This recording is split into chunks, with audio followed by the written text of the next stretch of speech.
अस्सलाम वालेकुम। सेठी से सवाल के साथ मैं हूँ सैयद आयशा नाज, मेरे साथ मौजूद है नजम सेठी साहब। अस्सलाम वालेकुम। सेठ साहब, अभी हमने जैसे कि इंट्रो में सुना कि बड़ा शो डाउन होने जा रहा है, पता नहीं शो डाउन होने जा रहा है या नहीं, लेकिन ऐसे लग रहा है जैसे ना मामलात अब फाइनल राउंड की तरफ जा रहे हैं। कम अज़ कम मुराद सईद साहब का जो ख़त पाकिस्तान तहरीक इंसाफ के सोशल मीडिया की जानिब से पोस्ट किया गया, उसमें तो यही कहा जा रहा है कि अब हमारी पुरअमन सियासी जदोजहद फ़ाइनल मरहले में पहुँचने जा रही है। फिर उन्होंने अपील की है, उसके बहुत मुंदरजात हैं, पैराग्राफ्स हैं, उसमें बताते हैं वो कि कैसे कैसे कहाँ कहाँ एफ़र्ट्स हो रही हैं जिनके लिए आवाम को निकलना होगा, यकजा होना होगा। लेकिन वो आप अक्सर यू टर्न की बात करते हैं कि इमरान खान साहब कहते हैं लीडरशिप की ये निशानी है कि यू टर्न लिया जाए। यू टर्न लेता है जो, वो लीडर होता है। ऐसे लगता है पार्टी भी उसी फ़लसफ़े पे अमल पैरा हो गई है। वो यूँ कि पहले हमने प्रोग्राम में चलाया है रऊफ़ हसन साहब के बयानात, बैरिस्टर गौहर के, सभी ऐसे लग रहा था कि पीछे हट रहे हैं, अपने आप को अलग कर रहे हैं कि नहीं वो ट्वीट इमरान खान साहब ने की नहीं, अमेरिका से हो रही है, और या फिर ये कि उनके इल्म में नहीं था तो हो गया। और बैरिस्टर गौहर ने लाताल्लुकी का ऐलान कर दिया कि उन्हें तो पता ही नहीं है, ये मतलब कुछ ज़्यादा ही हो गया। लेकिन अब जब कल कोर कमेटी का इजलास हुआ और आज आरिफ अलवी साहब साबिक सदर, उन्होंने भी एक तकरीब से खिताब किया, इंसाफ को इंसाफ दो, ये उसका उन्वान था उस तकरीब का। उसमें भी ऐसे लगा कि वो कायम है अपनी बात के ऊपर, ट्वीट अपनी जगह पर कायम है, और फिर रऊफ़ हसन साहब भी हमें दिफा करते हुए दिखाई दे रहे हैं जिससे वो पहले पीछे हट गए थे। ये क्या हो रहा है पाकिस्तान तहरीक इंसाफ की जानिब से? ये क्या पॉलिसी है कि डट गए? ये पॉलिसी पुरानी है, कोई नई पॉलिसी तो नहीं है। इसकी वजह ये जो कन्फ्यूजन हुई है वो यही हुई है कि खान साहब ने जहाँ ये काम करना था वहाँ हिदायत कर दी थी कि चलाओ ये चीज़, ठीक। और सारे पार्टी वालों को मेरा ख्याल है कॉन्फिडेंस में भी नहीं लिया था कि इसका फ़लसफ़ा क्या है, खान साहब की स्ट्रैटेजी क्या है, क्यों ये करने जा रहे हैं। अच्छा। तो जब ये हुआ और गवर्नमेंट की तरफ से काफ़ी पुशबैक आया और अटैक आई कि ये देखें गद्दारी की बात, ये है, ये वो, तो मेरा ख्याल है उस वक्त ये लोग सब डिफेंसिव पे हो गए। क्यों? मैंने आपसे दो बातें कही थी। मैंने कहा था कि पीटीआई के अंदर एक तो इमरान खान है जिसका टोटल पावर है, मगर फिर ये छोटे छोटे पावर ब्लॉक्स बने हुए हैं और सारे जो हैं they are not always in contact with Imran. वो जिनको चाहता है मिलता है, जिनको नहीं चाहता मिलता नहीं है। जिसके कभी किसी लोगों कुछ लोगों को ज़्यादा मिलता है, कुछ लोगों को कम मिलता है। तो इसलिए इनको पता ही नहीं था कि ये क्या पॉलिसी के तहत ये हुआ है या नहीं है। और जब ये counter attack I from the government and from the establishment तो कुछ लोग घबरा गए, बिकॉज कोई साइलेंस था फ्रॉम अडियाला की तरफ से, साइलेंस था जी।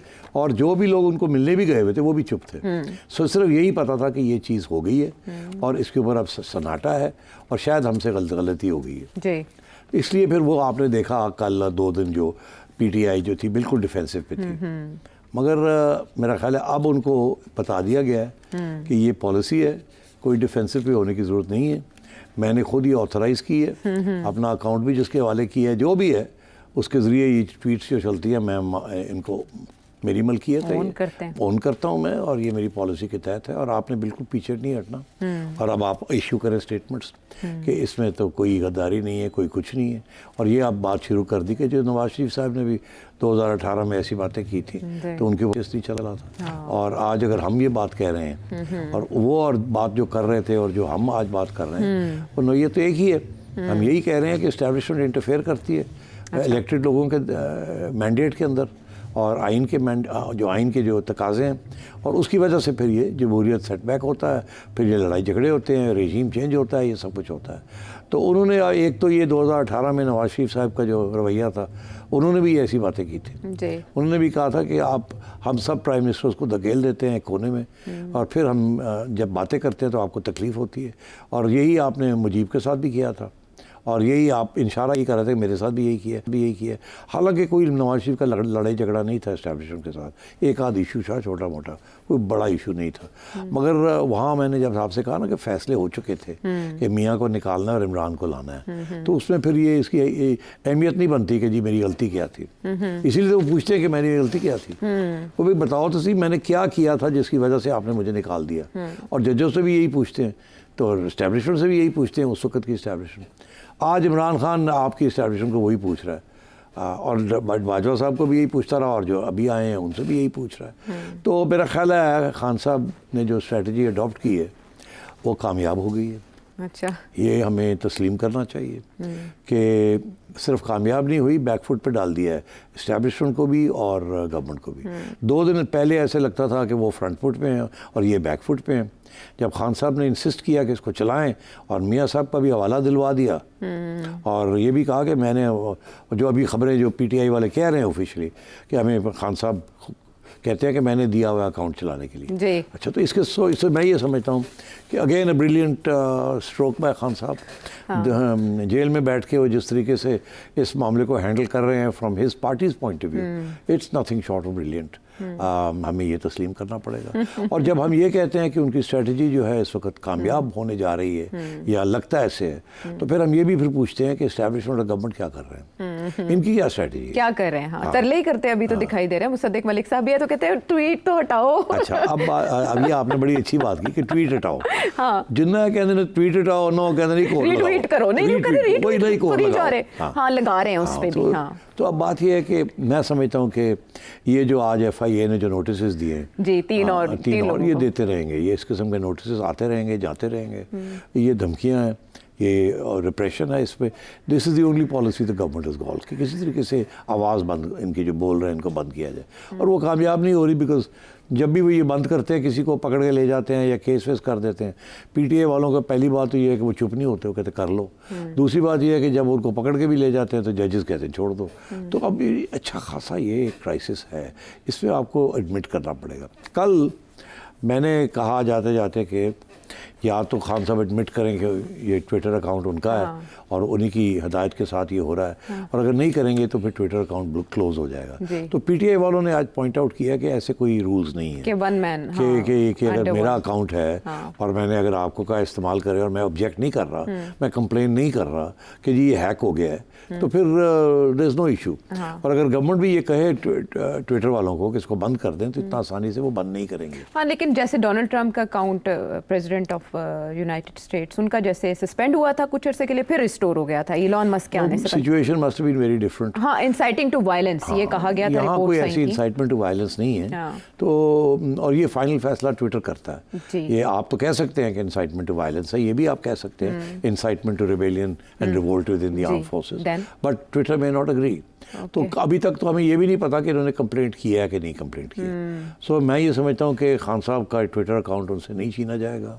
और नंबर 1, नंबर 2, खान साहब इसी पॉलिसी पे डटे हुए हैं, और जब भी कोई इस किस्म का धक्का लगता है उनको, किसी तरीके से कोई काउंटर आता है कहीं से, तो वो उससे ज़्यादा बड़ा काउंटर अटैक कर देते हैं, जिसकी वजह से अब बातें शुरू हो गई हैं कि जी बजट को आने दो, बजट के बाद फिर बहुत सी तब्दीलियाँ होंगी, हम गवर्नमेंट को चेंज कर देंगे, या हम एहतजाज करेंगे, या हम 9 मई रिपीट करेंगे।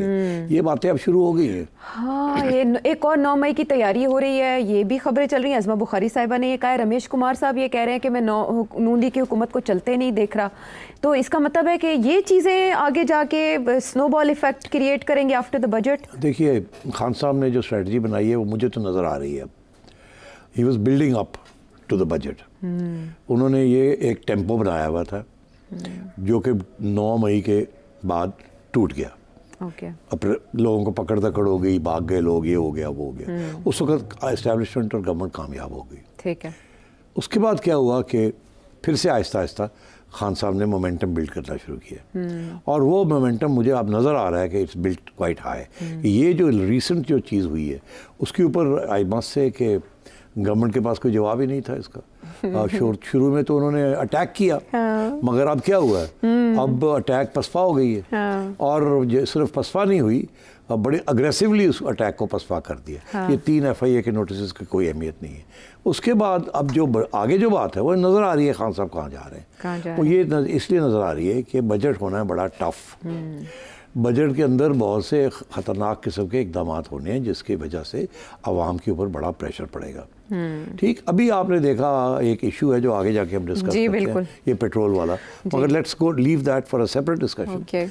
बट बात ये है कि ये जो टैक्सेस इम्पोज होने जा रहे हैं, जनरल सेल्स टैक्स IMF कह रही है हर चीज़ के ऊपर लगाएं, यहाँ तक कि वो कह रहे हैं मेडिसिन दवाइयों के ऊपर भी लगाएं। अच्छा, आप सोचें कि ठीक है, अगर आप रेस्टोरेंट्स के खाने पीने की चीज़ों के ऊपर आप लगा देते हैं तो और बात है, मगर अगर आपने आटे के ऊपर भी लगा दिया और आपने चीनी के ऊपर भी लगा दिया और आपने मेडिसिन के ऊपर भी लगा ग्रोसरी दिया। स्टोर्स, बेसिक ग्रोसरी स्टोर्स पे वैसे ऑलरेडी जनरल सेल्स टैक्स है, लेकिन बड़े स्टोर्स में लिया जाता है ये। मगर दूसरी बात यह है कि रेट्स भी तो मुख्तलिफ है ना, जी। कहीं 12% है, कहीं 18% है। तो IMF ये कह रहा है सब पे लगाएं और सब पे 18% लगाएं, 18%, तो उसके साथ तो बड़ी ज़बरदस्त किस्म की लहर आएगी महंगाई की। रिजेंटमेंट की। और बजट जो है उसके अंदर और भी बहुत सी चीज़ें होंगी। जितनी भी इन्होंने कोशिश करनी है, बजट फिर भी बड़ा टाइट बजट बनाना है। तो मैं ये समझता हूँ खान साहब की ये अब डेवलपमेंट जिस तरफ ले जा रहे हैं वो, कि बजट अनाउंस होने दें, पहले हम पार्लियामेंट के अंदर शोर डालेंगे,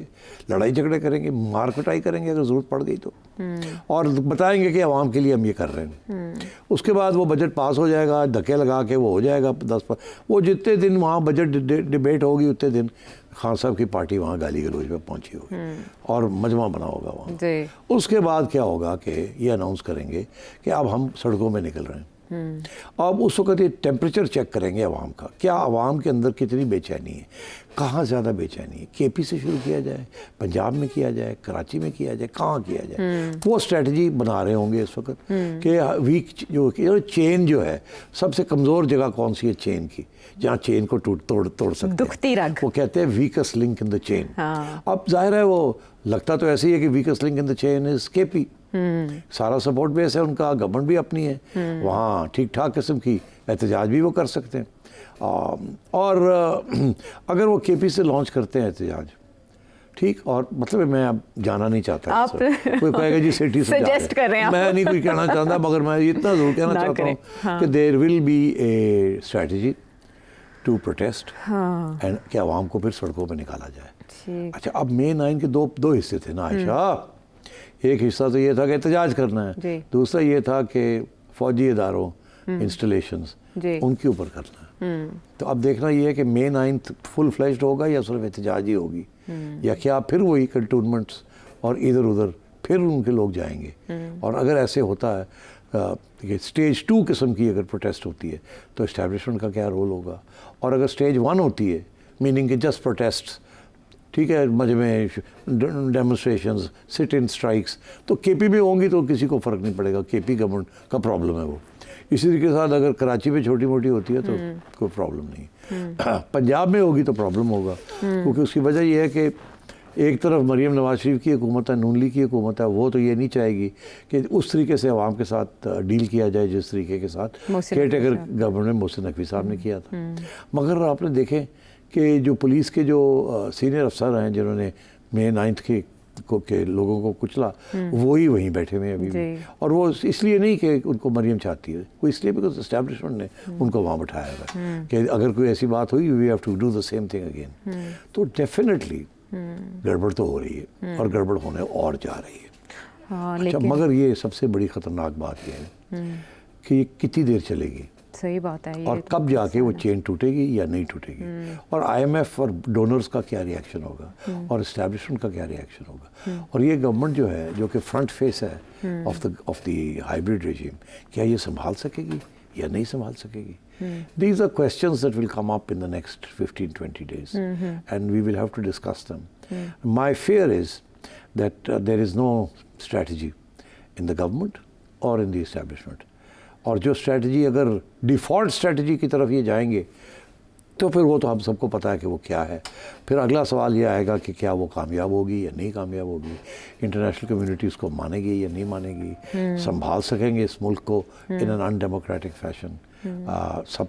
तो ये सारे सवाल फर्स्ट टाइम ऐसे लग रहा है जैसे गवर्नमेंट भी बहुत हेल्पलेस है और इस्टेब्लिशमेंट भी, क्योंकि जैसे आपने दोहराया कि नवाज शरीफ साहब ने भी ये बातें पहले कही हुई हैं, जो इक़्तिदार में होता है वो नहीं करता, जो इक़्तिदार से निकाला जाता है वही बातें करता है। लेकिन बानी MKM ने अगर ये बात की तो उनकी ज़ुबानबंदी की गई और वो पाकिस्तान में असरात मुरतब नहीं कर सके, वो मुल्क से बाहर बैठे थे। नवाज शरीफ साहब ने ऐसी बात की, नाम तक लिए एक जलसे में, उनकी ज़ुबानबंदी हुई, वो भी रिपल इफ़ेक्ट क्रिएट नहीं कर सके। यहाँ एक शख्स जेल में बैठा है, चले बाहर नहीं बैठा, जेल में बैठा है, उसकी एक ट्वीट क्यों इतनी हेल्पलेसनेस है, और क्या नून लीग और पीपल्स पार्टी बिल्कुल रियलाइज नहीं कर रहे मामला किस तरफ जा रहा है, जिसकी आप बार बार निशानदेही करते हैं? बिल्कुल कर रहे हैं, फिर इसीलिए तो काली भेड़ों का जिक्र आया। हाँ, लेकिन इससे ज्यादा कुछ करें ना, सिर्फ वो सारी बात खाके के अदालतों में आ जाती है। तो अतर मिर्ला साहब कह रहे हैं आप रेफरेंस भेज दे अगर आपको कोई काली भेड़ नजर आ रहा है, रेफरेंस भेज दे, किसको रेफरेंस भेजना? काजी फायज ईसा के वाले से रेफरेंस गया था तो कुछ अरसा तक तो कम से कम वो चक्कर काटने पड़े थे ना। कुछ भी नहीं होना। किसके खिलाफ? काजी साहब के खिलाफ रेफरेंस भेजेंगे ये? नहीं, ये जैसे अतर मिनल्ला साहब कह रहे हैं ना, काली भेड़े वजीर आजम जिनको करार दे रहे हैं, उनके खिलाफ रेफरेंस भेज के कम से कम उधर तो काम जरा थोड़ा ठहराव में लाएं। कैसे भेजेंगे? निशानदेही करनी पड़ेगी कि कहाँ कोई रिलीफ दे रहा है किसी को। फॉर गॉड्स सेक, ये तो ट्रैप है कि आप आए तो सही, इधर आके कोई रेफरेंस लेके आए किसी के खिलाफ, फिर देखते हैं आपके साथ हम क्या करते हैं। इसीलिए ये नहीं होगा, ये ट्रैप है। रेफरेंस करें कुछ नहीं होना। बात यह है कि ये जुडिशरी खान साहब के साथ खड़ी है। अच्छा। अब इसको तस्लीम कर लें तो फिर बात आगे बढ़ती है ना। आप लोग बातें कर रहे हैं जी कि जी गवर्नमेंट कमजोर, गवर्नमेंट के पास है कुछ नहीं। हर चीज़ जो है वो अदालत में पहुंच जाती है। एक बंदा जो कि कुछ भी ना हो, एक अदालत को खत लिख देता है, अदालत कहती आ जाओ। ये चीज़ें पहले कभी नहीं हुई। इसीलिए ये पहला मर्तबा पाकिस्तान की हिस्ट्री में कि एक पॉलिटिकल पार्टी इतनी स्ट्रांग हो चुकी है कि सारे जज हजरात भी उसको इग्नोर नहीं कर सकते और उनकी हमदर्दियाँ जो हैं आहिस्ता आहिस्ता शिफ्ट हो रही हैं टुवर्ड्स दैट पार्टी। मैं कहने की ये कोशिश कर रहा हूँ कि ये गवर्नमेंट के हाथ में अब कुछ भी नहीं रहा।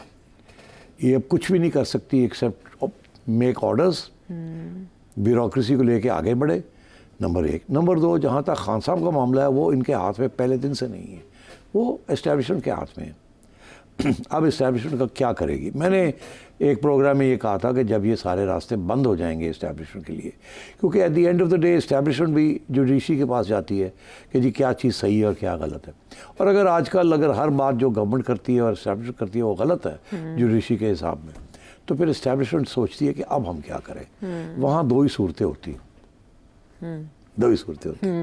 कि जो लोग ये सारी क्रिएट कर रहे हैं क्राइसिस, या उनको कुचल दिया जाए या उनके आगे हथियार गिरा दिया जाए।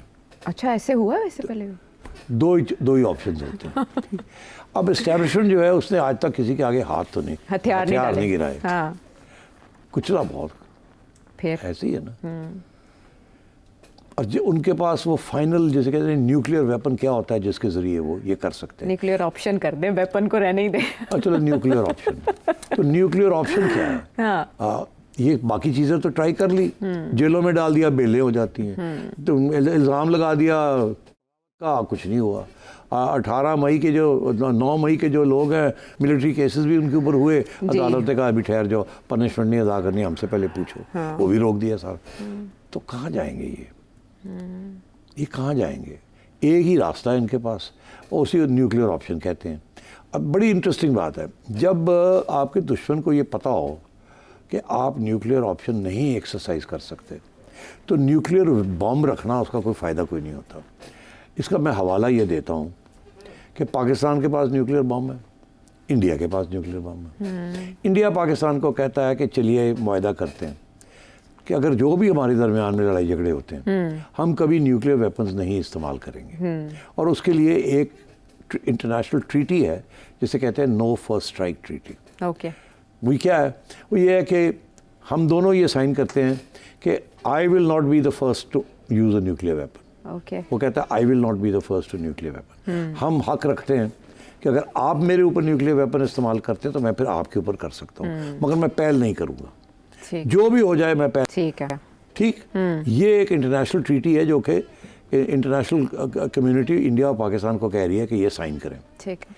इंडिया कहता है मैं साइन करने के लिए तैयार हूँ, मैं कभी न्यूक्लियर वेपन पहला इस्तेमाल नहीं करूँगा आपके खिलाफ। पाकिस्तान कहता है मैं नहीं करूँगा साइन। अच्छा। हाँ, पता आपको? नहीं पता था? नहीं, ये नहीं पता था। पाकिस्तान कहता है मैं अगर ये साइन कर दिया कि मैं पहला न्यूक्लियर वेपन इस्तेमाल नहीं करूँगा तो फिर मेरा न्यूक्लियर वेपन तो फारग हो गया। वो कहते हैं वो कैसे? हमारा भी तो है, हम कह रहे हैं कि नहीं हम नहीं करेंगे, तो हमारा फारग तो नहीं हुआ, तो आप भी कह दें आप नहीं करेंगे। वो कहते हैं नहीं, मसला ये है कि आपकी जो कन्वेंशनल वेपन्स हैं और जो कन्वेंशनल वेपन्स की सुपीरियॉरिटी है वो है 5-1 या 9-1। ओके। या 3-1 या 4-1। तो आप जब हमारे पे हमला करते हैं तो हम 10-15 दिन के बाद वो हमला पसपा नहीं कर सकते, क्योंकि आपके पास ज़्यादा पैसे हैं, ज़्यादा टैंक्स हैं, ज़्यादा जहाज़ हैं, ज़्यादा बहुत बड़ी फ़ौज है। तो वो फिर एक स्टेज ऐसी आ जाएगी 15-20 दिन के बाद ड्यूरिंग अ कन्वेंशनल वॉर कि आप अंदर आ जाएंगे पाकिस्तान में, हमें डिफीट कर देंगे। ठीक। तो जब ऐसी स्टेज अगर आएगी तो हम न्यूक्लियर वेपन इस्तेमाल करेंगे। Okay. इसलिए हम ये नहीं साइन करेंगे कि हम नहीं करेंगे। ठीक है। हम हक रखते हैं to use it as first strike. तो ये भी वही चीज़ है। अच्छा। अब अगर पता लग जाए कि कांपे टांग रही हैं और आपने न्यूक्लियर वेपन इस्तेमाल नहीं करना, जो भी वजह है, तो फिर उस न्यूक्लियर वेपन की वैल्यू नहीं रहती। ठीक है। वैल्यू रहती है कि जब तक सबको पता हो कि फर्स्ट स्ट्राइक हम कर सकते हैं। In this case nuclear option यही है ना, आप टेक ओवर कर लें और फिर सबको जेलों में डाल दें और उसके बाद सबको, ठीक, उसके बाद सबसे मुराद सभी है मेरा, हर पूछे ना क्या कौन कौन है उसमें आ जाता है, सारे ही आ जाते हैं। तो उसके बाद फिर और 2-3 दफ़ा ये मुल्क में हो भी चुका है, ऐसे ही है ना। तो अगर ये न्यूक्लियर ऑप्शन इस्तेमाल हो गया तो फिर क्या होगा? तो ये सवाल अभी भी जवाब इसका लोग तलब कर रहे हैं। पीटीआई का ये ख्याल है कि ये न्यूक्लियर ऑप्शन नहीं इस्तेमाल कर सकते। ठीक है। क्योंकि इनमें इतनी बस की बात नहीं है कि ये न्यूक्लियर ऑप्शन करें और फिर इस मुल्क को चलाएं विदाउट सिविलियंस। ठीक है, एक डिक्टेटरशिप कायम करें मिलिट्री, ये कोई समझते हैं कि ये हो नहीं सकता, बड़े मुश्किल हालात है इस मुल्क के, ये नहीं चला सकते। और अगर ये जाएंगे उस तरफ तो इनके अंदर बगावत हो जाएगी। ये पीटीआई की एनालिसिस है खान साहब। तो इस वजह से उसको पता है कि अब न्यूक्लियर ऑप्शन नहीं इस्तेमाल होने, पै जाओ की कर ले, आगे बढ़ते रहो। अब क्योंकि जुडिशरी साथ है ना। हाँ। अगर ना होती तो यहाँ तक ये बात ही ना पहुँचती। तो अब मेरा ये कहना है कि बजट के बाद, यस, रमेश साहब सही कह रहे हैं, जो हालात जिस तरफ जा रहे हैं, बढ़ रहे हैं, कम नहीं हो रहे, उसकी तो आर्जी तौर पे शहबाज शरीफ साहब की कुर्बानी से भी काम चल जाएगा या नई हुकूमत को ही रुखसत होना पड़ेगा? आरिफ अलवी साहब तो कह रहे हैं इमरान खान को रिहा करो। सिर्फ हुकूमत को रुखसत की बात नहीं है, ये बात कुछ और है। हाँ ठीक है, वो अब छोड़ दो ना, वो वही बात ना कि ये गवर्नमेंट का तो कोई अहमियत ही नहीं, अहमियत नहीं है। हाँ, ये गवर्नमेंट तो वैसे ही फारग है। हाँ। जिस तरीके से इनको, इनसे जो काम लिए जा रहे हैं, वो तो अगर कल इलेक्शन होता था तो मतलब है कि शक्ल ही दिखा सकेंगे, रोड़े पहनेंगे ना। ऐसे ही। तो इसलिए ये गवर्नमेंट इज नॉट रेलेवेंट। ठीक है। रेलेवेंसी है दो चीज़ों की, कि खान साहब के लिए जिनको टारगेट किया जा रहा है, एक वो और एक ये कि फ्रेश इलेक्शन, यही फ्री एंड फेयर इलेक्शन, जिसमें इलेक्शन कमीशन ये फारग हो। जाहिर है बड़े मामला टारगेट में तो ये भी इलेक्शन कमीशन है ना, बहुत कुछ फारिग होगा। हाँ, तो वो फिर कौन करेगा? वो कौन करेगा? ये तो बसाती पलट जाएगी ना, तो फिर कौन करेगा वो? इसलिए ये एक बहुत बड़ी क्राइसिस की तरफ हम जा रहे हैं। तो दरमियानी रास्ता कोई नहीं है। और ये जो सो कॉल्ड केस बनाने जा रहे हैं, हमूदुर रहमान कमीशन की मैं बात आपको जाते जाते, आई नो लंबा हो गया, कोई बात नहीं, अगला सेक्शन छोटा कर लेंगे या फिर करके मैं हमूदुर रहमान यहाँ आपके पास दरमियानी रास्ता है, वहाँ नहीं है। चलिए हमूदुर रहमान कमीशन रिपोर्ट। तो बस इतना ये कहूँगा कि लोग ये कह रहे हैं पीटीआई वाले कि इसको पब्लिक करें, इसको पब्लिक पढ़ने में क्या हर्ज है वैसे सेठी साहब? अरे भाई, दो बातें, एक तो ये कहा जा रहा है कि इसको पब्लिक करें ताकि लोग पढ़ सके। इसमें क्या है जो लोग ना पढ़े? अच्छा, इसका जवाब ये है कि वो तो पब्लिक हो चुकी है। ये लोगों को पता नहीं इस बात का, पीटीआई वालों को भी पता नहीं इस बात का, पता नहीं खान साहब को पता या नहीं पता उनको तो फिर ये पीटीआई वाले क्यों कह रहे हैं इसको पब्लिक करें? कह रहे हैं पढ़े भाई, सबको पढ़ने के लिए। पब्लिक भी कह रहे हैं। हाँ, ये भी कह साहब ने यही कहा है ना। जनरल मुशर्रफ ने इसको खोल दिया था, ये रिपोर्ट अनाउंस कर दी थी, डी क्लासीफाई कर दी थी, और इसको 20 साल हो गए और ये मार्केट में किताब की सूरत में अवेलेबल है और अभी ठीक ठाक बिक रही है। तो इसलिए अब ये कहना कि जी इसको पब्लिक करेगा, भाई ऑलरेडी पब्लिक है, जाओ जाके खरीदो और पढ़ो, क्या उससे मसला है आप लोगों को? तो यही मैंने हमूदुर रहमान कमीशन के बारे में कहना था। रिपोर्ट इज अवेलेबल, यानी पढ़ने में कोई मजाक नहीं है, you can read it, full stop. Fact base है ना, पढ़ना चाहिए उससे से। हाँ, तो पढ़े ना। बस मसला पता है वहाँ आ जाता है कि वो मुमासलत करार दे रहे हैं ना उस कमीशन की रिपोर्ट और आज के हालात को, 1971 के हालात को आज से मुशाबे, वहाँ मसला आ रहा है बस। ठीक है, बस उस पर आपकी खामोशी और इसे हम समझ जाते हैं इशारा। आरिफ अलवी साहब भी ये कभी आपको खेलने के लिए 9 मई मिल जाता है, अब आपको हमूदुर रहमान कमीशन रिपोर्ट मिल गई है खेलने के लिए। अब वो पता नहीं किसको कह रहे हैं, कौन खेल रहा है मुल्क की हालात से, बहरहाल दरमियानी रास्ता कोई नहीं है, तो कहाँ जाके रुकेगा ये मामला? वापस आते हैं एक ब्रेक के बाद।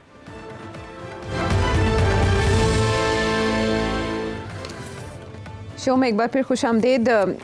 पिछले शंग में हम ये बात कर रहे थे कि लड़ाई जो है ना इमरान खान साहब वो नेक्स्ट लेवल तक ले गए हैं। वो शहबाज शरीफ साहब या नवाज शरीफ साहब को बिल्कुल भी भाव नहीं दे रहे, बल्कि वो उससे लेवल अप करके विद इस्टेब्लिशमेंट आई टू आई आ चुके हैं।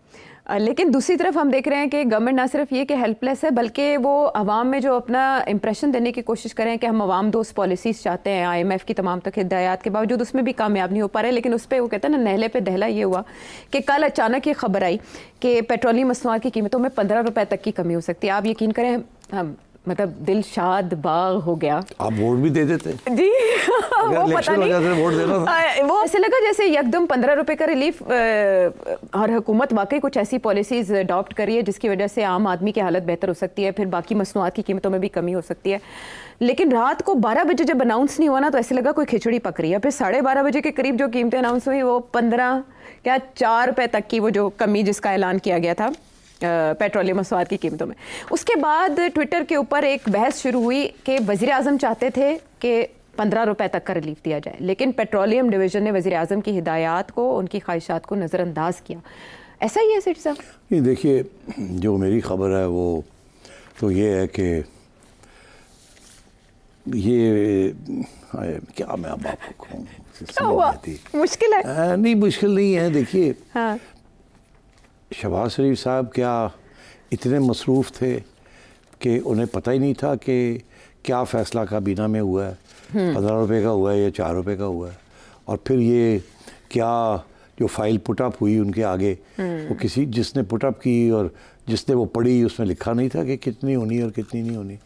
ये गवर्नमेंट का ये कहना कि यार वो गलती हो गई, कन्फ्यूजन हो गई, वो बात एक हुई, वो किसी ने कुछ लिख दिया, ये अच्छा डजंट वॉश। ऑनेस्टली मैं तुम्हें कहूँ क्या कि जितने भी इनकॉम्पिटेंट प्राइम मिनिस्टर की सेक्रेटेरिएट हो, ऐसी चीज़ नहीं होती कि जी गलत फाइल पुटअप होगी और प्राइम मिनिस्टर ने गलत फाइल देख के और वो अनाउंस कर दिया। ये इतना इम्पॉर्टेंट इशू है कि ये ऐसे नहीं होता। तो मुझे लगता है ऐसे है कि इसके पीछे भी कुछ और कॉन्स्पिरेसी है, कोई इशू है। अब वो क्या है आई डोंट नो, मुझे पता तो चल ही जाएगा। आज मैंने नहीं इंक्वायरी की, अच्छा। मगर मुझे शक बहुत है कि ये कह रहे हैं ना कि इनकॉम्पिटेंस, हाँ, कि जी सेक्रेटेरिएट में कुछ गड़बड़ हो गई, फाइलें मिक्स हो गई, वो पिछले महीने की 15 दिन की जो फाइल थी वही गलती से पुटअप हो गई। यार ये कैसे हो सकता है? ऐसे यूं हो सकता है? नहीं, ये देखिए, ये this is ridiculous. Senior grade 22 के ब्यूरोक्रेट्स बैठे हुए हैं वहाँ। अच्छा, ये नहीं होता ऐसे कि जी आपको पता ही नहीं है आपने कितने रुपए कम करनी है, कितने नहीं करनी। ये ज़रूर प्रपोजल आई है और प्राइम मिनिस्टर साहब ने कर दी।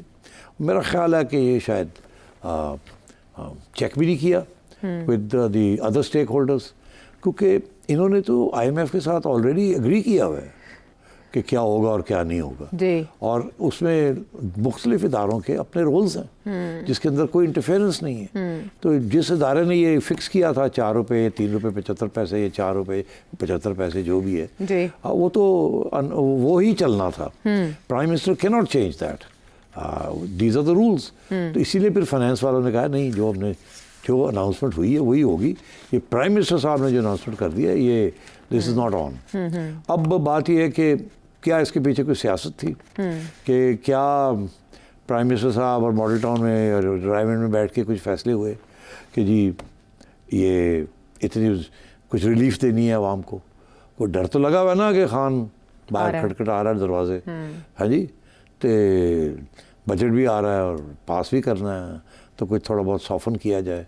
बजट से पहले ये टेम्परेचर बड़ा हाई हो रहा है और सेठी कह रहा है कि पानी उबलने को आ रहा है, अगर उबल गया तो quantity will be transform into quality. तो कुछ करो, हो सकता है PM ने सोचा है कि चाइना जाने तो पहले मैं कुगी मार के दौड़ा है तो ठीक है ना जी। तो पिछू पता लग गया कि वो फाइनेंस वाले कहते हैं ऐसी IMF ने मुआहदे किए हैं, वो सारा कुछ ही बढ़ जाएगा अगर ऐसे किया तो वो फिर चेंज करता गया। एक्सक्यूज़ यही दे रहा सारे, नहीं जी बस वो गलती हो गई जी, ये हो गया वो हो गया। मुझे on the face of it I don't buy it. अच्छा, आई डोंट बाय इट। अच्छा, या तो हमें बताएं किसने गलती की, हाँ, नाम ले कि ये फाइल फलाने ने बनाई, फलाने ने इसके ऊपर कुगी मारी हुई है, फलाने ने पुटअप की है, नाम बताएं किसके और उनके ऊपर एक्शन लें। अगर ऐसे नहीं है तो फिर ये मतलब कुछ और ही है कि कुछ फैसला हुआ फिर उसको तब्दील करना पड़ा और ये तब्दील जब किया तो ये बैकलैश आई है। अच्छा, इसमें जो एक हैरान कुन बात है वो ये कि जो रिकमेंड की गई थी ना वज़ीर आज़म की तरफ से प्राइसेस, वो 15 रुपये 40 पैसे थी और 15 दिन पहले जो कमी हुई वो 15 रुपये 39 पैसे थी। यानी 1 पैसे का फ़र्क है पेट्रोल की कीमत में और 2 पैसे का फ़र्क है डीजल की कीमत में। well done। तो ये जिसने भी किया है बहुत बारीक काम किया है। हाँ नहीं, बारीक काम ऐसे है कि मेरा नहीं ख्याल बारीक काम। एक देखिए ना, एक हवा बनी, शहबाज शरीफ साहब की बल्ले बल्ले होने लगी थी और फिर 4 रुपए पे बात खत्म। हाँ तो बल्ले बल्ले होने लगी तो वो मतलब बल्ले बल्ले तो होनी थी। 15 रुपए काम किए, आप जैसे लोग भी तैयार हो गए थे बल्ले बल्ले। वो दूसरी बल्ले बल्ले हो गई है। ये जो है ना आर्ग्यूमेंट के जी वो पिछले 15 दिन पहले वाली फाइल, ये नॉनसेंस है। अब आपने बता ही दिया कि उसके अंदर जो लिखा हुआ है वो कुछ और लिखा हुआ है और इसके अंदर कुछ और, सिर्फ 1 पैसे और 2 पैसे का फर्क है। 1-2 पैसे का फर्क है, इसका मतलब ये नई फाइल है ना, कांट बी द सेम। हाँ यस, ये भी है। और ये फैसला जो है ये कहीं से हुआ है, फिर अनाउंस हुआ है, फिर उसके बाद शोर पड़ा अंदर और जी नहीं हो सकता कि किया जाए, तो और फिर वापस किया गया है। और अब ये कहा जा रहा है कन्फ्यूजन। तो मैं ये बात मानूंगा कन्फ्यूजन की और इनकॉम्पिटेंस की और इनएफिशिएंसी की। ये जो एक्सक्यूजेस दिए जा रहे हैं, प्रोवाइडेड यू टेल अस किसने ये की है, उसका नाम लें उन अफसरों का जिनके वजह से ये सब कुछ हुआ, किसने, तो फिर और उनको निकालें, तो फिर हम मान जाएंगे। आप अगर आप वो नहीं करेंगे, इसका मतलब है ये बिल्कुल ऐसे नहीं हुआ। आपसे genuinely there is a difference of opinion, आपने कुछ करने की कोशिश की, उसको आपको रोका उससे। जाहिर है फाइनेंस मिनिस्ट्रीज विद सभी ये कह रहे हैं कि पलड़ा औरंगजेब साहब का भारी है शहबाज शरीफ साहब से। ये नहीं, पलड़ा किसी का नहीं भारी, भारी एक ही बंदे का है। तो वो औरंगजेब साहब उन्हीं के बंदे नहीं है, तो इसीलिए ना तो फिर उनका भारी है। प्राइम मिनिस्टर भी उनके हैं। अच्छा, ये पिछला प्राइम मिनिस्टर भी उनका था। बंदे सारे उन्हीं के। और अगर ये प्राइम मिनिस्टर जाता है और कोई और प्राइम मिनिस्टर आता है वाइल ही स्टिल दे, वो भी उनका होगा। छड्डो ना यार की गल्ला। लेकिन अगर इमरान खान साहब आएंगे अब की बार तो उन जैसे बात ये है कि खान साहब को एक बात की समझ आ गई है और नून लीग वालों को और पीपल्स पार्टी वालों को नहीं समझ आई, इनको भी आ जाएगी। वो ये कि क्या न्यूक्लियर ऑप्शन इस्तेमाल हो सकता है कि नहीं। अगर न्यूक्लियर ऑप्शन इमरान खान के खिलाफ नहीं इस्तेमाल हो सकता तो इनके खिलाफ भी नहीं हो सकता। ठीक है, समझ गए बस, अगर ये समझ जाए तो। हाँ ठीक है। और भी एक और समझने की बात, जुडिशरी की तरफ चले वहाँ समझने की बात यह है कि जैसे ही मखसूस नशिस्तें बाकी पार्टीज़ को अलॉट हुई तो ऐसे इस हुकूमत की कामयाबी इस तरह से है कि 2/3 अक्सरियत अगर इन्हें आइनी तरमीम करने के लिए चाहिए होगी तो उन्हें मिल जाएगी। लेकिन फिर वो मखसूस नशिस्तों का मामला हो गया चैलेंज और उस पर जब बेंच बनाने की बात आई तो चीफ जस्टिस फ़ाइज़ ईसा ने 2-1 के तनासब से फुल कोर्ट तश्कील दे दिया। लेकिन उस पे पाकिस्तान तहरीक इंसाफ जो है वो चीफ जस्टिस ऑफ पाकिस्तान से ये रिक्वेस्ट कर रही है, मुतालबा कर रही है कि पार्टी के मामलात और इमरान खान साहब के मामला मुकदमात से वो अलग हो जाएं, केसेस से अलग हो जाएं। और इसके अलावा चीफ जस्टिस की जो मखसूस नशिस्तों से मुतालिक बेंच है उसमें भी शमूलियत पर एतराज़ किया जा रहा है क्योंकि वो उसको हेड करेंगे। तो फिर आपको भी पता है कि सुप्रीम कोर्ट में किस मामले को लेकर क्या एक हवा है कि क्या टेंडेंसी है। तो ये कितना पॉसिबल है कि चीफ जस्टिस इस मामले से खुद को अलग कर ले और एतराज़ कितना बजा है? मैं तो चीफ जस्टिस नहीं हूँ तो मैं कैसे कह सकता हूँ कि मैं अलग हो जाऊँगा या नहीं रहूँगा। हाँ लेकिन ये चीफ जस्टिस साहब ने ये बनाई तो है ना। हाँ। तो उन्हें पता है ना कि उनके बारे में वो पीटीआई क्या सोचती है। तो उन्होंने उसके बावजूद 13 रुकनी बेंच बन गया। जी 13 रुकनी। हाँ, एक जज को नहीं इंक्लूड किया जी। उसकी सबको पता, वो मसरत हिलाली साहिबा जो है वो नहीं है उसमें अदालत की सबब जो भी है। फुल बेंच बनाया है, चीफ जस्टिस साहब लीड करेंगे। इससे ज़्यादा बड़ा प्लेटफॉर्म इंसाफ के लिए नहीं मिल सकता किसी को। ठीक। तो अब देखना ये है कि ये फुल बेंच जो है, मेरा नहीं ख्याल रिक्यूज करेंगे अपने आप को, मगर मैं कंफर्म नहीं कर सकता करेंगे या नहीं करेंगे। हो सकता कर भी लें, बिल्कुल हो सकता कर भी लें। लेकिन ये एतराज़ बजा है पाकिस्तान तहरीक इंसाफ का? बजा नहीं है। बट देखिए ये जो एतराज़ होते हैं ना, ये अपनी जगह पे अगर ये शुरू हो गया ना काम कि जी मुझे आपकी शक्ल नहीं पसंद दिया तो फिर ये मामला यहाँ नहीं रुकेगा, अक्रॉस द जुडिशरी होगा, जड़ा जाएगा और जज की गल सुनेगा, लगेगा यार ये तो मेरे खिलाफ जजमेंट जा रही है और जी मैंने नहीं पसंद है, कड्डो इन्हें। तो ये तो फिर एक बहुत बड़ा एक अलमिया बन जाएगा फॉर इंसाफ एंड जुडिशरी कि आप जड़ा जज अगर एक पार्टी या दूसरी पार्टी डिले करने के लिए भी और तो उसको प्रेशर डालने के लिए भी they'll start using these tactics. तो ये बड़ी रेयर ओकेजन पे अपने आप को एक्सक्यूज किया जाता है where there is a conflict of interest. Conflict of interest is material interest.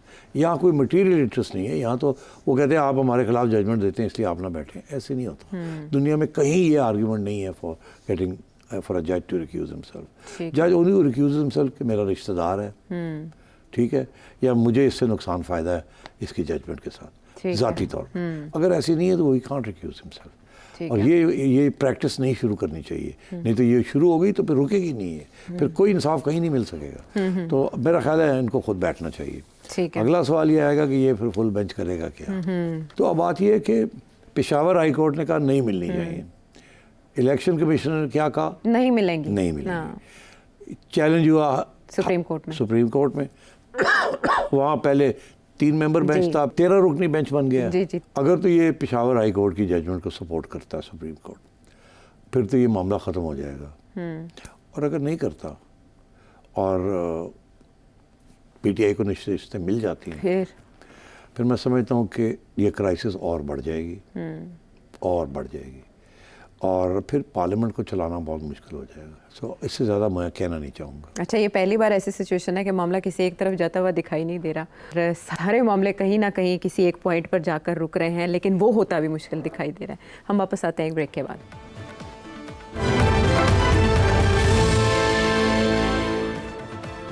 Show में साथ देने का शुक्रिया। इस हुकूमत ने अगर पेट्रोल पे 4 रुपये 74 पैसे रिलीफ दिया है, तो दूसरी तरफ बिजली महंगी करने के नोटिफिकेशन भी जारी हो रहे हैं। 3 रुपये 76 पैसे बिजली फ़ी यूनिट महंगी कर दी गई है। इसी हवाले से एक सवाल है शौकत अली साहब का मुल्तान से। जी, 90% अवाम का मसला जिसने अवाम को अजियत में मुब्तला कर रखा है बिजली, उसके बारे में अवाम को आगाही दी जाए कि ये IPPs डिस्कोज क्या हैं, इनके साथ जालिमाना मुआहदे किस गवर्नमेंट और किस लीडर ने किए, और ये मुआहदे कब जाकर ख़त्म होंगे, और इनकी शराइत भी अवाम को बताएं।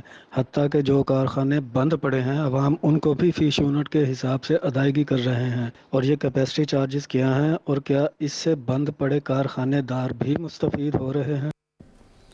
जी मेहरबानी, मैं आपको एक जनरल सी जवाब इसका दूंगा। अगर टेक्निकल का जवाब दिया तो वो लोग कुछ बहुत से लोगों के सर से ऊपर से निकल जाएगा, शायद मेरे सर से भी ऊपर निकल जाए। देखिए, ये 90 की दिहाई में मोहतरमा बेनज़ीर भुट्टो साहिबा प्राइम मिनिस्टर थी।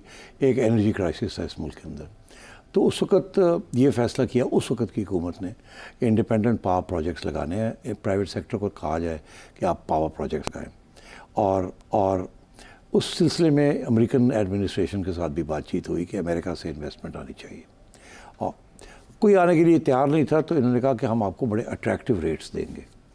उस वजह से फिर 1994 में ये शुरू हुआ सिलसिला कि इंडिपेंडेंट पावर प्रोजेक्ट्स लगे, और यहाँ तक कि उस वक़्त की जो अमेरिकन कॉमर्स सेक्रेटरी थी वो भी यहाँ आई, और उन्होंने भी आके मार्केटिंग स्ट्रेटजी की कि जी हम आ रहे हैं, इतने $1 बिलियन लेके आएंगे अमेरिकन इन्वेस्टर्स, और पार्टनरशिप्स करेंगे पाकिस्तानियों के साथ, एंड सो ऑन। तो उस वक़्त 2 इश्यूज़ खड़े हुए थे। एक ये कि इंडिपेंडेंट पावर प्रोजेक्ट्स जो हैं ये तो ठीक है, मगर इनको रेट क्या दिया जा रहा है, और दूसरा ये हुआ था कि ये जो रेट दिया जा रहा है ये बहुत नामुनासिब है, ये बहुत ज़्यादा है, ये बहुत ज़्यादा प्रॉफिट्स कमाएंगे, और ये इतने ऐसे रेट्स इनको नहीं देने चाहिए। जिसमें एक इशू ये भी था कि जो रेट दिया जाएगा वो डॉलर्स में उसको कैलकुलेट किया जाएगा, रुपये में नहीं होगा।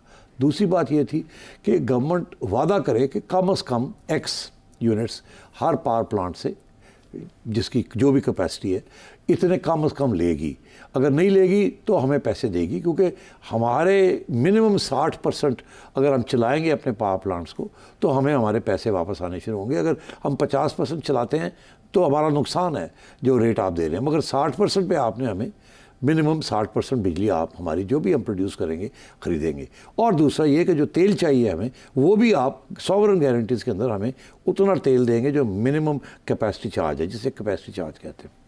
तो गवर्नमेंट का ठीक है जी, ठीक है जी, ठीक है जी, ठीक है, कोई गल नहीं, कोई गल नहीं, करो करो करो। वो ज़रूरत थी, कौड़ा खोट की अखा बंद करके साइन करी गए। उस वक्त इल्ज़ाम ये भी लगे कि बहुत से किकबैक्स थे इसमें, कि जिन लोगों ने ये लगाए उनको इतने ज़बरदस्त स्वीट हनी डील्स मिली कि उस वक्त की पीपल्स पार्टी गवर्नमेंट ने भी कुछ किकबैक्स मिले उनको to approve these high rates and these terms. तो एक कैपेसिटी चार्ज कि जी मिनिमम आप हम बनाएं या ना बनाएं आप इतने पैसे देंगे। दूसरा ये कि डॉलर के अंदर देंगे आप, 30 साल ये मामला चलेगा, और रुपए में नहीं। उस वक्त किसी का ये ख्याल नहीं था कि डॉलर जो है वो रुपया जो है इतना डिवैल्यू हो जाएगा कि रुपए के अंदर पेमेंट्स बहुत ज़्यादा बढ़ जाएंगी। तो कोई सोचा भी नहीं, और सोचा भी होगा तो बेनज़ीर ने सोचा यार 1994 में मैं अभी ये कर रही हूँ, एटलीस्ट 96, 97, 98 तक मैंने रहना है यहाँ, तो ये उस वक्त तक ये बिजली का मसला हल हो जाएगा, मुझे वोट मिल जाएगा, फिर अगले आते देखा जाएगा। उन्हें क्या पता था 2 साल के बाद उनकी छुट्टी हो जाएगी। मगर फिर मियाँ साहब आए, और मियाँ साहब ने भी ये पॉलिसी जो थी IPPs की फॉलो की। वहाँ भी ये बिजली का बहरान था, आपको याद होगा, और शहबाज शरीफ साहब कहते थे मैं 60 डेज़ 90 डेज़ 180 दिन के अंदर अंदर सारा बिजली का बहरान ख़त्म कर दूँ। तो और यही मामला फिर आगे चला। मुशर्रफ साहब के ज़माने में फिर सोचा गया कि ये तो बड़ी गड़बड़ हो गई है और रोका जाए इस चीज़ को, और ये तो पैसे बहुत ज़्यादा दे रहे हैं। तो फिर वापडा चेयरमैन का ये जॉब लगाया गया, एक फ़ौजी को चेयरमैन बना दिया और वापडा को कहा आप ये सारे IPPs जो हैं इनको घेरें, इनको जेलों में डालें, कुछ फॉल्स केसेस बनाएं और इनको कहें बैठ के मुआहदा जो है इसको चेंज करें। अच्छा, अब क्यों ये इतना आसान नहीं था इसको चेंज करना, क्योंकि हर मुआहदे के अंदर ये लिखा हुआ था कि फ़ॉरेन इन्वेस्टमेंट है, और वो फॉरेन इन्वेस्टमेंट जो है अगर कोई लड़ाई झगड़े होंगे तो अमेरिका में जाके उसके फैसले होंगे अमेरिकन कोर्ट्स के अंदर। तो उन्होंने भी अपना काम पक्का किया हुआ था। तो ये इनको फोर्स बाय फोर्स बंदूक रख के इन्होंने कोशिश की, लोगों को पकड़ के ले गए। हबको का एक बहुत इंपॉर्टेंट केस था, वर्ल्ड बैंक का प्रोजेक्ट था, वहाँ उसको भी जाके बंद कर दिया, उनके चीफ एग्जीक्यूटिव को पकड़ के ले गए ये नैब वाले एंड सो ऑन। और वापडा वाले बड़े प्राउडली ये कहते थे कि हमने इतने अरब रुपए पाकिस्तान के बचा लिए हैं, और इनको फोर्स करके थोड़े बहुत रेट्स को एडजस्ट करवाया गया। वो स्टेज एक थी। उसके बाद क्या हुआ कि सिपैक वो अमेरिकन इंडिपेंडेंट पावर प्रोजेक्ट्स तो और नहीं लगे, मगर उसके बाद क्या हुआ कि सिपैक और चाइना आ गया। चाइनीज़ को भी वही इशू था, बिजली नहीं थी और बिजली चाहिए थी, ये मसला था वो मसला था, पैसे नहीं थे। जो चीनी वालों ने कहा, इन्होंने शरीफ गवर्नमेंट ने साइन करना शुरू कर दिया। इनका ये ख्याल था कि ये CPEC is going to be the biggest project, इंशाल्लाह हम रहेंगे, ये टर्म भी पूरी होगी, अगली भी होगी, और उसके बाद ये खुशहाली आ जाएगी, फिर पैसे आएंगे बनेंगे तो हम दे देंगे चाइना को। और चाइना तो दोस्त है, इतने ड्रामा भी नहीं करेगा हमारे साथ। तो चाइना ने भी लंबे चौड़े दो उन्होंने कंडीशंस रखी। एक कंडीशन ये थी कि हमारे साथ जो मुआहदे हो रहे हैं वो आप पब्लिक में नहीं दिखाएंगे, बिकॉज हम सिर्फ आपके साथ नहीं मुआहदे कर रहे, हम दुनिया में और भी, अफ्रीका में और श्रीलंका में और जगह पे भी हम मुआहदे कर रहे हैं। हम नहीं चाहेंगे हम जो आपको स्पेशल टर्म्स दे रहे हैं कि ये दुनिया को पता चले। एक ये था, दूसरा ये था कि हमें भी कुछ, हम पैसे तो लगाते हैं मगर हमारी भी टर्म्स हैं, हमें भी अच्छे रेट्स मिलने चाहिए। शरीफ साहब की हुकूमत ने कर दिया, सिपैक चलाना है हमने। वो दिन है और आज का दिन है कि चाइनीज़ इंडिपेंडेंट पावर प्रोजेक्ट्स जो हैं वो भी जो है इस वक्त चल रहे हैं और वो पैसे बढ़ते जा रहे हैं जो उनके हमने देने हैं। IPPs के साथ 30 इयर्स कंप्लीट नहीं हो चुके? नहीं, अभी मेरा ख्याल है अभी कुछ 94 में शुरू हुआ था ना, तो 30 कैरिड ऑन ना, कैरिड ऑन। तो 30 इयर्स किसी में 40 इयर्स होगा, 20 to 30 तो कुछ ख़त्म भी हो गए हैं, कुछ चल रहे हैं। तो वो एक बहुत बड़ा बोझ बना हुआ है पाकिस्तान की हुकूमत को कि उनके कैपेसिटी चार्जेस भी देने और ये देना है। आप वहाँ सारा मसला वहाँ है। अच्छा, अब ये है कि शहबाज शरीफ साहब आए, उन्होंने कहा सोलर शुरू करेंगे। सोलर किया तो उसके ऊपर भी अब आपने देखा शोर पड़ गया कि जी सोलर भी जो है वो भी ये हम ज़्यादा बिजली प्रोड्यूस हो जाएगी, सोलर से भी बिजली आ जाएगी, IPP से भी बिजली खरीदनी है तो हम तो मारे गए, इधर भी अब सस्ता रेट दे रहे हैं, उधर ख़रीद रहे हैं सस्ते रेट पे, उधर उनसे ख़रीद रहे हैं महंगे रेट से, इधर जो IPPs हैं इनको सस्ते रेट्स दे रहे हैं, हम तो गवर्नमेंट मारी जा रही है दोनों तरफ। इसलिए ये सारे इश्यूज़ बने हैं और गवर्नमेंट को समझ नहीं आ रही कि जाए कहाँ। आखिरी बात कि इनको सबको पकड़ के गिरफ़्तार करके 2 ठापा ला के क्यों नहीं करते? वो इसीलिए नहीं करते कि सारा जो लिटिगेशन है सारी अमेरिका में होगी या आउटसाइड पाकिस्तान होगी। अगलों ने काम पक्का किया हुआ है, हमने कच्चा किया। पक्का किया हुआ है। हमारी जो भी हुकूमतें आई हैं उसमें खान साहब की हुकूमत भी थी, कुछ नहीं किया। शहबाज साहब की हुकूमतें भी रही हैं, मियाँ साहब की भी रही हैं, बेनज़ीर की भी रही हैं। इन्होंने शॉर्ट टर्म अपनी थोड़ी रिलीफ देने के लिए आवाम को ये सारा बोझ उठा लिया। अब वो बोझ हमारे गले पड़ा हुआ है, डिफॉल्ट की तरफ हमें ले जा रहा है और हमें समझ नहीं आ रही हम क्या करें। हम भागते हैं चाइना के पास, थोड़ी डेट रिलीफ दे दें, डेस्परेट मेजर्स, मगर अनफॉर्चुनेटली यहाँ हम पहुँचे, यहाँ पहुँच गए हैं। तो कच्ची पॉलिसीज़ हैं, पॉलिसी कितना ज़रूरी है, उसके लिए हुकूमतों का तसलसल कितना ज़रूरी है और उसके लिए हुकूमत का मजबूत होना कितना ज़रूरी है, इस इशू से भी अंदाज़ा लगाया जा सकता है। अगले प्रोग्राम तक के लिए इजाज़त है।